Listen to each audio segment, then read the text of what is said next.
Hi friends, very very good morning. हमने अपनी एक सीरीज़ स्टार्ट की थी भारत का संवैधानिक इतिहास। ये उसका पार्ट 2 है जिसमें हम कुछ क्वेश्चंस को लेकर आए हैं आपके सामने। तो अपना समय ख़राब नहीं करते, वेस्ट नहीं करते हैं और चलिए स्टार्ट करते हैं आज से। आज का पहला क्वेश्चन है 1946 में निर्मित अंतरिम सरकार में कार्यपालक परिषद के उपसभापति थे। 1946 में निर्मित अंतरिम सरकार में कार्यपालक परिषद के उपसभापति कौन थे? इसका जो सही आंसर है वो है option A, Jawaharlal Nehru. Option A, Jawaharlal Nehru. Okay, चलिए नेक्स्ट क्वेश्चन देखते हैं। संविधान सभा के चुने हुए स्थायी अध्यक्ष कौन थे? स्थायी अध्यक्ष कौन था संविधान सभा का? डॉक्टर राजेंद्र प्रसाद।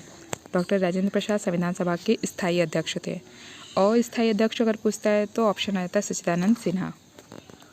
अस्थायी अध्यक्ष सच्चिदानंद सिन्हा थे, स्थायी डॉक्टर राजेंद्र प्रसाद थे। अगला क्वेश्चन देखते हैं। अखिल भारतीय महासंघ स्थापित करने का प्रावधान शामिल किया गया था। अखिल भारतीय महासंघ स्थापित करने का प्रावधान किया गया था किस अधिनियम के द्वारा? भारत सरकार अधिनियम 1935 के द्वारा। 1935 के द्वारा अखिल भारतीय महासंघ स्थापित करने का प्रावधान शामिल किया गया था। नेक्स्ट क्वेश्चन देखते हैं। भारत की संविधान निर्माती सभा के अध्यक्ष कौन थे? भारत के संविधान की जो निर्मात्री सभा थी उसके अध्यक्ष कौन थे? उसके अध्यक्ष थे doctor Rajendra Prasad. Okay guys, doctor Rajendra Prasad संविधान निर्माती सभा के अध्यक्ष थे। अगला क्वेश्चन देखते हैं। भारत के लिए संविधान की रचना हेतु संविधान सभा का विचार निम्नलिखित में से किसने प्रस्तुत किया था? मतलब भारत के लिए एक संविधान की रचना के लिए एक संविधान सभा गठित होनी चाहिए, इसका विचार सर्वप्रथम किस पार्टी ने और कब प्रस्तुत किया था? इसका सही आंसर है स्वराज पार्टी। 1934 में सबसे पहले उन्होंने ये कहा कि भारत का एक संविधान होना चाहिए जिसके लिए एक संविधान सभा का गठन होना चाहिए। ओके, चलिए अगला क्वेश्चन देखते हैं। कौन सा कथन संविधान सभा के विषय में नहीं है? वह वयस्क मताधिकार पर आधारित थी, वह प्रत्यक्ष निर्वाचन का परिणाम थी, वह बहुदलीय निकाय थी, उसने अनेक समितियों के माध्यम से कार्य किया था। तो इसका जो सही आंसर है वो है ऑप्शन 1 और 2। ठीक है, ये दोनों चीज़ें संविधान सभा के विषय में गलत थी क्योंकि वो प्रत्यक्ष निर्वाचन पे नहीं थी, प्रत्यक्ष निर्वाचन का परिणाम नहीं थी और वयस्क मताधिकार पर आधारित नहीं थी। वह बहुदलीय निकाय थी। जो संविधान सभा थी हमारी वो बहुदलीय निकाय थी और उसने अनेक समितियों के माध्यम से कार्य किया था। ओके, चलिए अगला क्वेश्चन देखते हैं। वेवेल योजना के अनुसार कार्यकारी परिषद में हिंदू और मुस्लिम सदस्यों की संख्या समान होती थी। जो वेवेल योजना थी उसमें जो कार्यकारी परिषद का गठन हुआ था उसमें हिंदू और मुस्लिम की जो संख्या थी वो समान थी। ओके, उसमें समान थी, ये सही है। वेवेल का विचार था कि ऐसी व्यवस्था से भारत का बंटवारा बच जाएगा। पहले ठीक है, तो इसका जो सही आंसर आएगा, कथन सही है, कारण गलत है, ऑप्शन सी। चलिए अगला क्वेश्चन देखते हैं। भारतीय संविधान सभा की स्थापना की गई थी। संविधान सभा की स्थापना कब की गई थी? संविधान सभा की जो स्थापना थी वो 9 दिसंबर 1946 को की गई थी और संविधान सभा स्थापित 9 दिसंबर को हुई थी और इसका लागू करने का आगे क्वेश्चन देख लेते हैं। भारतीय संविधान को बनाने हेतु संविधान सभा में कुल कितने अधिवेशन हुए थे? जो भारत की संविधान सभा थी उसको बनाने के लिए संविधान सभा में टोटल जो थे 12 अधिवेशन हुए थे। टोटल 12 अधिवेशन हुए थे और संविधान सभा की स्थापना 9 दिसंबर 1946 को हुई थी और लागू हुआ था ये 26 जनवरी 1950 को, जिस दिन हम अपना गणतंत्र मनाते हैं। चलिए अगला क्वेश्चन देखते हैं। संविधान सभा में वयस्क मताधिकारों को 15 वर्ष के लिए स्थगित करने की बात किसने कही थी? 15 वर्ष तक स्थगित करने की बात किसने कही थी? मौलाना आज़ाद जी ने कही थी। उन्होंने कहा था, मौलाना आज़ाद जी ने कहा था जो वयस्क मताधिकार के आधार पर भारत का जो निर्वाचन होना है उसको 15 वर्षों के लिए भी टाल दिया जाए। अगला क्वेश्चन देखते हैं। 1935 के अधिनियम के द्वारा स्थापित संघ में अवशेष शक्तियाँ किसको दी गई थी? 1935 का जो अधिनियम था उसमें अवशेष शक्तियाँ किसको दी गई थी? गवर्नर जनरल को। वर्तमान में अभी प्रेजेंट टाइम में जो अवशेष शक्तियाँ हैं वो सेंट्रल के पास है, मतलब केंद्र सरकार के पास रहती हैं। अगला क्वेश्चन देखते हैं। निम्नलिखित में से संविधान सभा की संघ संविधान समिति का अध्यक्ष कौन था? संविधान सभा का जो गठन हुआ था उसमें जो संघ संविधान समिति थी उसका अध्यक्ष कौन था? इसका सही आंसर है जवाहरलाल नेहरू। अगला क्वेश्चन है 1935 के अधिनियम के तहत कराए गए विधानसभा चुनाव में किस राज्य में कांग्रेस ने पूर्ण बहुमत प्राप्त नहीं किया था? बंगाल में कांग्रेस ने पूर्ण बहुमत नहीं प्राप्त किया था। 1935 का जो अधिनियम था, जो वहाँ का विधानसभा चुनाव कराए गए थे, उसमें कांग्रेस को पूर्ण बहुमत नहीं प्राप्त हुआ था। कहाँ पे? बंगाल में नहीं प्राप्त हुआ था।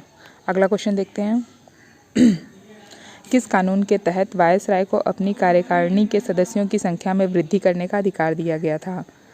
मतलब जो वायसराय था वो अपनी कार्यकारिणी में जो भी सदस्य होंगे उनकी संख्या में वृद्धि करने का अधिकार उसको कब मिला था? 1861 में।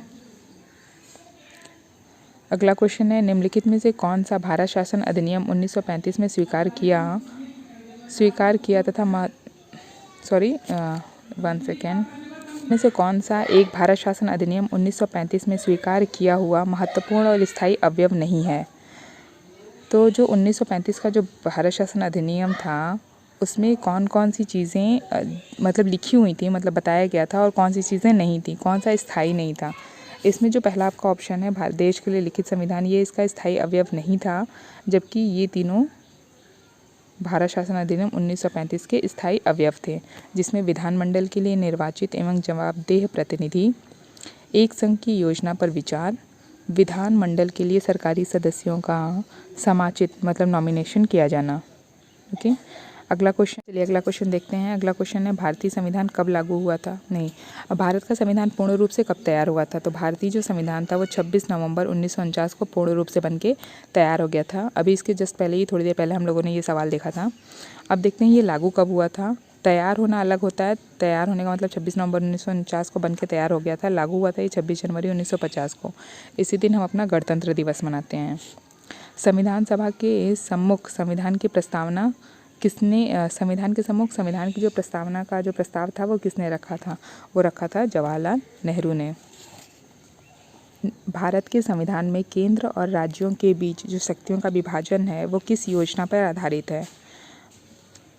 इसका सही आंसर क्या होगा? इसमें 4 ऑप्शन दिए हैं। मिंटो मार्लो सुधार 1909, मॉन्टेग्यू चेम्सफोर्ड 1919, भारत सरकार अधिनियम 1935 और भारतीय स्वतंत्रता अधिनियम 1947।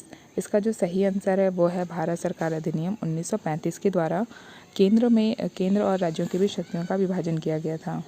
अगला क्वेश्चन देखते हैं। इसमें है किस वर्ष संसद ने भारतीय संविधान को अपनाया था? भारतीय संविधान को अपनाया गया था 1950 में। कब अपनाया गया है? 1950 में। 1946 के चुनाव के पश्चात मुस्लिम लीग ने किस प्रांत में अपनी सरकार बनाई थी? 1946 के जो चुनाव हुए थे उसमें मुस्लिम लीग ने किस प्रांत में अपनी सरकार बनाई थी? इसका जो सही आंसर है वो है बंगाल में बनाई थी।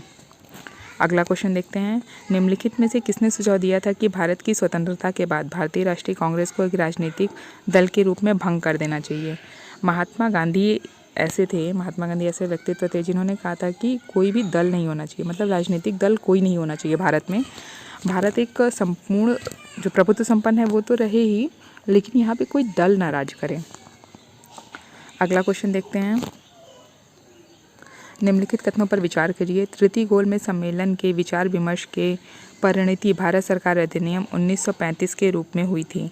ये सही है आपका। तृतीय जो गोलमेज सम्मेलन हुआ था 1932 में, उसी के अनुसार भारत सरकार अधिनियम 1935 पारित हुआ था। और दूसरा है भारत सरकार अधिनियम 1935 ने ब्रिटिश भारत के सूबों और भारतीय रियासतों के एक संघ पर आधारित ऑल इंडिया फेडरेशन का गठन किया था। ये भी आपका क्वेश्चन सही है, इसका दोनों ऑप्शन सही है। चलिए अगला क्वेश्चन देखते हैं। अगला क्वेश्चन है भारत की संविधान सभा ने राष्ट्रीय ध्वज का जो प्रारूप था वो 22 जुलाई 1947 को अपनाया था। इट्स करेक्ट, 22 जुलाई 1947 को हमारे देश का जो राष्ट्रीय ध्वज है उसको अपनाया गया था। राष्ट्रीय ध्वज के बीच में 24 तीलियां हैं, 21 नहीं हैं, 24 हैं, ठीक है। और राष्ट्रीय ध्वज की लंबाई चौड़ाई का अनुपात 3:4 नहीं, 3:2 है। और इसका जो डिज़ाइन था वो पिंगली वेंकैया ने इसको डिज़ाइन किया था। तो इसके हिसाब से आपका ये भी गलत है, ये भी गलत है, मतलब केवल एक सही है, ऑप्शन बी सही है। ओके, अगला क्वेश्चन देखते हैं। अगला क्वेश्चन है और आज का लास्ट क्वेश्चन है। भारत का संविधान देश की आवश्यकताओं की पूर्ति करता है। भारत का जो संविधान है वो देश की आवश्यकताओं की पूर्ति करता है, ये सही है। अगला है, इसको एक गृहीत संविधान कहा जाता है। इसको एक गृहीत संविधान कहा जाता है, ये भी सही है, लेकिन ये एक दूसरे की व्याख्या नहीं करते हैं। तो ऑप्शन बी जो है, ए और आर दोनों सत्य है, परंतु आर ए का सही स्पष्टीकरण नहीं है, ये आपका सही है। आज के लिए फ्रेंड्स बस इतना ही। कल फिर कुछ वीडियोज़ के साथ आप